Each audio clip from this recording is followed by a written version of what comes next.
அரசியலுக்கு அவர் ஜாதகம் உறுதுணையாக இருக்குமா, உதவி செய்யணும்னா கண்டிப்பாக செய்கிறதுக்கு வாய்ப்பு ரொம்ப கம்மி. ஏன் அப்படின்னு கேட்டிங்கன்னா, அரசியலில் நிலைத்து நிற்கணும், மக்கள்கிட்ட செல்வாக்கு பெருந்து ஓட்டு வங்கி ஆகணும், ஆட்சியை அமைக்கணும், ஆட்சி பீடத்தில் உட்காரணும்னா இந்த ராஜகிரகம் சொல்லக்கூடிய சூரியன், குரு, செவ்வாய் இந்த 3 கிரகமும் ஜாதத்தில் வந்து நல்ல பலமாக இருக்கணும். ராசி அம்சம், அஷ்டவர்க்கம், சட்டம் எல்லா அம்சத்துலேயும் பார்த்தீங்கன்னா தெளிவாக நல்லா இருக்கணும். அது வந்து பலம் குறைவாக இருக்குது.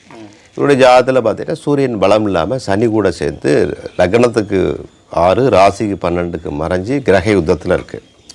சூரியன் வந்து அரசியலோ, அதாவது தமிழக அரசியல் ஒரு மாதிரி அந்தந்த ஸ்டேட்டினுடைய அரசியலை குறிக்கும். குரு வந்து மத்திய அரசியலை குறிக்கும். அப்போ அந்த லக்னத்தில் வந்து லக்னத்துக்கு 6ல் சூரியன் சனி, சூரியன் பலம் இல்லாமல் இருக்குது. அதுக்கப்புறம் பார்த்தீங்கன்னா குரு வந்து லக்னத்துக்கு 2ஆம் இடத்துல தனிச்சு உட்காந்துருக்கு.